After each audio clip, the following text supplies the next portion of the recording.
ಹೋರಾಟಗಳು ನಿರಂತರ ಇರ್ತದೆ. ಯಾವುದೇ ಒಂದು ಯಶಸ್ಸು ಕಾಣಬೇಕಾದ್ರೆ 1 ವರ್ಷ 2 ವರ್ಷದಲ್ಲಿ ಆಗುವುದಿಲ್ಲ. ಯಾಕಂದ್ರೆ ದೇಶದ ಇತಿಹಾಸದಲ್ಲಿ ಮೊನ್ನೆ ಮೀಸಲಾತಿ ನಮ್ಮ ದಲಿತ ಬಂಧುಗಳು ನಾನು ನೋಡಿಕೊಂಡಿದ್ದು.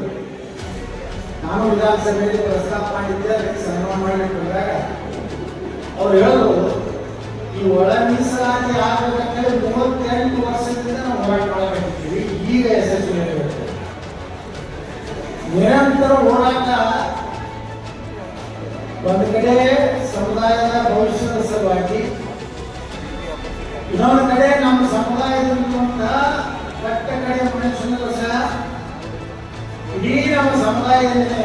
ಕರ್ನಾಟಕದಲ್ಲಿ ನಾವು ಸಮುದಾಯದ ಬಡವರನ್ನ, ನಮ್ಮ ಪ್ರತಿಭಾವಂತ ಮಕ್ಕಳಿಗೆ ಒಂದು ಒಳ್ಳೆಯ ಶಿಕ್ಷಣ, ಒಳ್ಳೆಯ ತರಬೇತಿ ಕೊಡುವುದರ ಸಲುವಾಗಿಯೂ ಸಹ ಒಂದು ಸಮುದಾಯದ ಮಠಾಧೀಶರು ಚಿಂತನೆ ಮಾಡುವ ಅವಶ್ಯಕತೆ ಇದೆ. ಮೀಸಲಾತಿ ಹೋರಾಟ ನಾವು ಒಂದು ತಾರಕ ಅಂತ್ಯಕ್ಕೆ ಬರ್ತಾ ಇದೆ. ಈ ಹೋರಾಟ ನಡೆಯುವಾಗ ಅನೇಕ ಅಪಸರಗಳು, ಭಿನ್ನಮತ, ಸ್ವಾರ್ಥ ರಾಜಕಾರಣ, ಕೇವಲ ಒಂದು ಸಮುದಾಯವನ್ನ ತಮ್ಮ ಚುನಾವಣೆಗೆ ಒಂದು ಅಸ್ತ್ರ ಮಾಡುವಂಥದ್ದು, ಇದು ಇವತ್ತಿಂದಲ್ಲ. ಎಷ್ಟೋ ಜನ ಮಾಡ್ಕೊಂಡು ಬಂದಿದ್ದಾರೆ. ಎಷ್ಟೋ ಜನ ಬರ್ತಾರೆ, ಎಷ್ಟೋ ಜನ ಹೋಗ್ತಾರೆ, ಎಷ್ಟೋ ಜನ ಇಲ್ಲೊಂದು ಬೇರೆ ಮಾತಾಡ್ತಾರೆ, ಅಲ್ಲೊಂದು ಬೇರೆ ಮಾತಾಡ್ತಾರೆ. ನಮ್ಮ ತೀರಾ ಶಾಸಕರಾದ ಸಿದ್ದರಾಮ ಸಭೆಗೆ ಬಂದರೆ ಅವರು ನಿಮ್ಮೆಲ್ಲ ಪರವಾಗಿ ಅದಕ್ಕೆ ಒಂದು ವೇಳೆ ಯಾರು ನಿರಾಶೆ ಆಗಬಾರ್ದು. ಯಾರು ಇನ್ನು ಹೆಂಗಪ್ಪ ಇದು ಜಗಳ ಕಾಣ್ತೈತಿ, ಸಮಾಜ ಯಾರು ಮಾಡುವಂತ ಅವಶ್ಯಕತೆ. ಯಾಕಂದ್ರೆ ನಿರಂತರವಾಗಿ ಇವೆಲ್ಲ ನಡೀತಾರೆ. ಯಾರು ಅಧಿಕಾರನಾಗಿ ಇರುವುದಿಲ್ಲ, ಅವ್ರು ಏನಾದ್ರು ಮಾಡಿ ಅಧಿಕಾರಕ್ಕೆ ಬರ್ಬೇಕಂತ ಹೋರಾಟ ಮಾಡ್ತಾರೆ. ಯಾರು ಅಧಿಕಾರನಾಗಿ ಇರ್ತಾರೆ, ನಾವು ಯಾರೂ ಕೆಟ್ಟಾಗಿರ್ಬೇಕಂತ ಮಕ್ಕಳು ಒಂದು ಚಿಂತನೆ ನಾವು. ಇವತ್ತು ಕೂಡಲ ಸಂಗಮ ಸ್ವಾಮಿಗಳು ನಿರಂತರವಾಗಿ ತಮ್ಮ ಮಠ ಬಿಟ್ಟು ಸಮುದಾಯದ ಸಂಘಟನೆ ಬಹುಶಃ ಕರ್ನಾಟಕದ ಇತಿಹಾಸದಲ್ಲಿ ನಾವು 11 ಸಾಲಿಗಳು ಇಷ್ಟು ದೊಡ್ಡ ಸಂಖ್ಯೆಯಲ್ಲಿ ಇದ್ದೀವನ್ನಂತೂ ನಮ್ಗೆ ಹೇಳ್ತದೆ. ಮತ್ತು ನಾವು ಇನ್ನೂ ಜಾತಿ ಮಾಡಿಲ್ಲ, ಲಿಂಗಾಯತ ಅಂತ ಹೇಳ್ಕೊಂಡ್ಬಿಟ್ಟಿದ್ದೀವಿ ನಾವು. ಆದ್ರೆ ಅದು ಏನಾಯ್ತಂದ್ರೆ, ನಮ್ಮ ಹೆಸರಿನಿಂದ ಆದಂತ ರಾಜಕಾರಣಿಗಳು ತಮ್ಮ ಸಮುದಾಯಕ್ಕೆ ಅನುಕೂಲ ಮಾಡಿಕೊಂಡ್ರೆ ವಿನಃ ಆ ಎತ್ತರಕ್ಕೆ ಬೆಳಿಬೇಕಾದಂತ ಒಂದು ಸಂದರ್ಭದಲ್ಲಿ ಯಾವ ಸಮಾಜನ ಕೈ ಹಿಡಿಕೊಳ್ಳುವಂಥದ್ದು ಇವತ್ತು. ಅದಕ್ಕೆ ಒಂದು ಹೋರಾಟ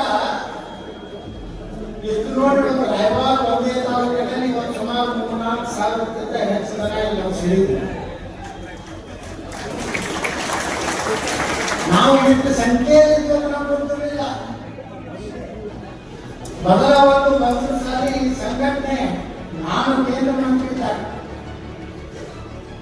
ಜಮಖಂಡಿ ನಮ್ಮ ಸಿದ್ದು ಸ್ವಾಮಿಯವರು ಒಂದು ಸಮಾಜದ ಒಂದು ಸಮಾವೇಶ ಮಾಡಿದ್ರು. ನಾನು ಹೋಗಿದ್ದೆ ಅದಕ್ಕೆ. ಜಮಖಂಡಿ ಒಳಗೆ ನಮ್ಮ ಸಮಾಜದ ಕನಿಷ್ಠ 30-35 ಸಾವಿರ ಜನ ಅವಾಗ ಹೋಗ್ತಾಯಿದ್ವಿ. ನಾವೆಲ್ಲ ನಮ್ಮವರಲ್ಲಿ ನಾವು ಬೆಳೆದಿದ್ದೀವಿ. ಕೂಡಲ ಸಂಗಮ ಸ್ವಾಮಿಗಳು ನಿರಂತರವಾಗಿ ರಾಜ್ಯದಲ್ಲಿ ಪ್ರವಾಸ ಮಾಡಿ ಜಾಗೃತಿಯನ್ನು ಮಾಡ್ತಾ ಇದ್ದಾರೆ. ಸಾಕಷ್ಟು ನೀವೆಲ್ಲ ರೈತರು, ಬಡವರು ನಿಮ್ಮ ಕೈಲಾದ ಸೇವೆಯನ್ನ ಅಲ್ಪ ಕಾಣಿಕೆಯನ್ನ ಪಾದಯಾತ್ರೆಗೆ ಕೊಟ್ಟು ನೀವೆಲ್ಲ ಸ್ವಚ್ಛ ಮನಸ್ಸಿನಿಂದ ದಾನ ಮಾಡಬೇಕು. ಆದರೆ ಆ ಸ್ವಚ್ಛ ಮನಸ್ಸಿನ ದಾನ ತೆಗೆದುಕೊಳ್ಳಲು ಎಷ್ಟು ಸ್ವಚ್ಛ ಮನಸ್ಸಾಗಬೇಕು. ಸಮಾಜವನ್ನು ಮಕ್ಕಳು ಸಮಾಜದ ಆಸ್ತಿ ಹೊಂದುವಂಥವರು ಅವರು ಎಲ್ರಿಗೂ ಹೋರಾಡಕ್ಕೆ ಸಾಧ್ಯ. ನನ್ನ ಅಧ್ಯಕ್ಷತೆ ನಮ್ಮ ಸಿದ್ದೇಶ್ವರ ದೇವಸ್ಥಾನ ಇದೆ ಬಿಜಾಪುರ. ಬರೀ ನಾವು ಅದರ ಅಧ್ಯಕ್ಷರಾಗಿ 100 ಕೋಟಿ ರೂಪಾಯಿ ಅದರ ಆಸ್ತಿ. ಇವತ್ತು PWD ಇಂದ ಎಸ್ಟಿಮೇಟ್ ನಾವು ಅಂದಾಜು ನಮ್ಮ ಆಸ್ತಿ ಎಷ್ಟು ವ್ಯಾಲ್ಯೂಯೇಷನ್ ಮಾಡಿದ್ರೆ 395 ಕೋಟಿ ರೂಪಾಯಿ ಆಸ್ತಿಯನ್ನು ನಾವು ಒಂದು ಸಂಸ್ಥೆಯನ್ನು ಒಂದು 1000ಕ್ಕಿಂತ ಹೆಚ್ಚು ದೇಶಿ ಆಕಳುವಂತ ದೊಡ್ಡ ಒಂದು ಗೋಶಾಲೆಯನ್ನು ನಾವಿದ್ದೀವಿ. ಶಾಲೆಗಳು, ಕಲ್ಯಾಣ ಮಂಟಪಗಳು, ಗೋಶಾಲೆ, ಬಡ ಮಕ್ಕಳಿಗೆ ಒಂದು ಮೂರು ಮಕ್ಕಳಿಗೆ ಉಚಿತ ಶಿಕ್ಷಣ ಕೊಡುವುದು, ಮನೆ ಸಿದ್ದೇಶ್ವರ ದೇವಸ್ಥಾನ ಅನ್ನದಾಸೋಹ ಚಾಲು ಮಾಡ್ತೀವಿ. ಜನ ಬಂದಂತ ಸಮಾಜಕ್ಕೆ ಏನೋ ಒಳ್ಳೆಯದಾಗಲಪ್ಪ ಎಷ್ಟೋ ಜನ ತಂದು ಕೊಡ್ತಾರೆ. ನಮ್ಮ ಸಮಾಜದ ಮುಂದಿನ ಪೀಳಿಗೆಗೆ ಮೀಸಲಾತಿಸಿ ನಾವು ಕಷ್ಟದಾಗ ಬಂದೀವಿ, ನಾವು ದುಡ್ಕೊಳ್ತೀವಿ ಅಂತ ಪರಿಸ್ಥಿತಿಗಳು ಬಂದೀವಿ. ಆದ್ರೆ ಒಂದು ನನ್ನ ಮಗ ಬಹಳ ಬುದ್ಧಿವಂತ, ಅವನಿಗೆ ಒಳ್ಳೆ ಅವಕಾಶ ಸಿಕ್ಕರೆ ಅವ IAS ಅಧಿಕಾರಿ ಆಗ್ಬೋದು, IPS ಅಧಿಕಾರಿ ಆಗ್ಬೋದು, ಒಳ್ಳೆ ವಕೀಲ ಆಗ್ಬೋದು. ಈಗೆಲ್ಲ ಕನಸು ನಮ್ಮ ಸಮಾಜದ ಹಿರಿಯರು ನಾವೇನಾಗಿಲ್ಲ. ಇವಾಗ ಗುರುಗಳಿಗೇನೋ ನಮ್ಮ ಕೂಡಲ ಸಂಘದಲ್ಲಿ ಯಾರು ನಮ್ಮನ್ನು ಹೊರಗೆ ಹಾಕಬೇಕಾದ್ರೆ ನೋಡಿ, ಸಮಾಜದ ಆಸ್ತಿ ಕೆಲವೊಂದು ಕುಟುಂಬದವರು ತಗೊಂಡ್ಬರ್ತಾರೆ, ಪ್ರಶ್ನೆ ಮಾಡ್ತಾರೆ. ಇವತ್ತು ಈ ಕೂಡಲ ಸಂಘದ ಸಾಪಗಳು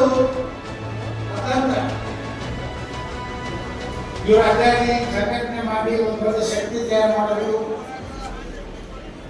ನಾವೆಲ್ಲ ಅವರಿಗೆ ನಿಮ್ಮಂತ ಮುಗ್ಧ ಜನ ನೀವೆಲ್ಲ ಹಣ ಕೊಟ್ರಿ, ಬೆಂಗಳೂರು ಕಳೆದ ಬೆಂಗಳೂರು ಬಂದ್ರಿ, ಬೆಳಗಾಂ ಕಳೆದ ಬೆಳಗಾಂ ಬಂದ್ರಿ, ನಿಮ್ಮ ಊರಿನ ಬುಗಿ ತಗೊಂಡ್ಬಂದ್ರಿ, ಎಷ್ಟು ಪ್ರೀತಿಯಿಂದ ನಮ್ಮ ಸಲ ಹೋರಾಟ ಮಾಡಕ್ಕೆ ಹೇಳಿ ಎಷ್ಟು ನಮ್ಮನ್ನ ಗೌರವದಿಂದ ಕಂಡ್ರಿ. ಆದರೆ ಯಾರು ಇದನ್ನ ತಿಳ್ಕೊಂಡು ಮನುಷ್ಯರು ಒಂದು ಸಮಾಜಕ್ಕೆ ಪ್ರೀತಿ ಮಾಡ್ತದೆ. ಸಮಾಜ ಯಾಕೆ ಪ್ರೀತಿ ಮಾಡಾಕತ್ತಂದ್ರೆ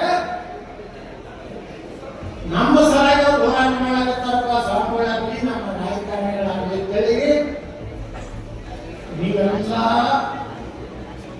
ಎಷ್ಟು ಸಹಾಯ ಸಹಕಾರ ನಿಮ್ಮ ಮನೆ ಮಂಡ ಹೊಲ ಮನೆ ಕೆಲಸ ಬಿಡು ನಾವು ಕಳೆದಲ್ಲಿ ಬಂದಿದ್ದೀವಿ.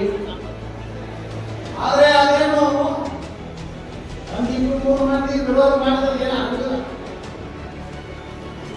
ನಮ್ಮ ಹೋರಾಟದ ಫಲನೇ ಇವತ್ತು ಕೇಂದ್ರ ಸರ್ಕಾರದಲ್ಲಿ ಅಮಿತ್ ಶಾ ಕಿವಿಬಿಟ್ಟು, ನರೇಂದ್ರ ಮೋದಿ ಕಿವಿಬಿಟ್ಟು,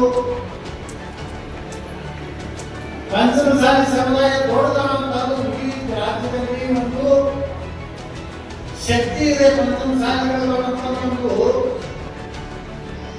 ಪಂಚಮಸಾಲಿಯಲ್ಲಿ ದಿಲ್ಲಿಯ ರಾಜಕಾರಣಿಗಳಿಗೆ ಗೊತ್ತಾಗಿ ಲಿಂಗಾಯತರೊಳಗೆ ಪಂಚಮಸಾಲಿಗಳು ಹೆಚ್ಚಾಗುತ್ತೆ.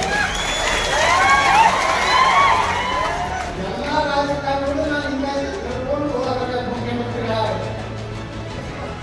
ಆಗ ಮುಖ್ಯಮಂತ್ರಿ ಯಾವುದೋ ತಮ್ಮ ಜಾತಿಯನ್ನ ಅದರಾಗ ಸೇರಿಸಿದ್ರು, ನಾವು ಸೇರಿಸಿದ್ರೆ ಬರೋದಿಲ್ಲ. ಆದರೆ ನಾವು ಸಮಾಜ ನಿಮ್ಮನ್ನ ಮುಖ್ಯಮಂತ್ರಿ ಹುದ್ದೆಯವರಿಗೆ ಒಯ್ದಿತ್ತು, ನೀವು ನಮ್ಮ ನಾಯಕರ ಕಡೆ ಒಪ್ಕೊಂಡಿತ್ತು, ಆ ಸಮಾಜಕ್ಕೆ ದ್ರೋಹ ಮಾಡುವ ಕೆಲಸ ಏನ್ ಮಾಡಿದ್ದೀವಿ. ಸಮಾಜಕ್ಕೆ ಈಗ ಗೊತ್ತಾಗತ್ತದೆ ನಾವು ಯಾರನ್ನ ನಂಬಿರ್ತೀವಿ, ಯಾಕೆ ಮೋಸ ಆಯ್ತು ಅಂತ ತಿಳ್ಕೊಳ್ಬೇಕು. ಎಷ್ಟೋ ಸಲ ಇವೆಲ್ಲ ನಮ್ಮಲ್ಲಿರುವ ಪಂಚಾಯತ್ ಭಿನ್ನ ಮಕ್ಕಳು ಏನೇನು ಪೇಪರ್ ಹೇಳಿಕೆಗಳು ಸಮಾಪ್ತ ಕಳಕಳಿಗೊಂಡ ಹಿರಿಯರಿಗೆ ಬಹಳ ನೋವು ಅನಿವಾರ್ಯ ಸ್ವಾತಂತ್ರ್ಯ ಪೂರ್ವದಲ್ಲಿ ಹಂಗೆ ನಡೀತಿತ್ತು. ಒಂದು ಗುಂಪು ಸೌಮ್ಯವಾದಿಗಳು, ಒಂದು ಗುಂಪು ಉಗ್ರಗಾಮಿಗಳು. ನೇತಾಜಿ ಸುಭಾಷ್ ಚಂದ್ರ ಬೋಸ್ರು ಉಗ್ರ ಒಂದು ಕ್ರಮ ಅಂತಕ್ಕಂಥವರು, ಗಾಂಧೀಜಿಂದ ಉಪವಾಸಪಟ್ಟಣ ಸ್ವಾತಂತ್ರ್ಯ ತಗೋತಿದ್ರು. ಹಿಂಗೆ ಒಂದು ಏನು ಹೋರಾಟದ ಅಂತಿಮವಾಗಿ ಕೊನೆಗೆ ಏನಾಗ್ತದಂದ್ರೆ ನಮ್ಮ ಮುಖ್ಯಮಂತ್ರಿ ಸಿದ್ದರಾಮಯ್ಯ ಅವರು ವಿಧಾನಸಭೆಯಲ್ಲಿ ಹೇಳಿದ್ರು,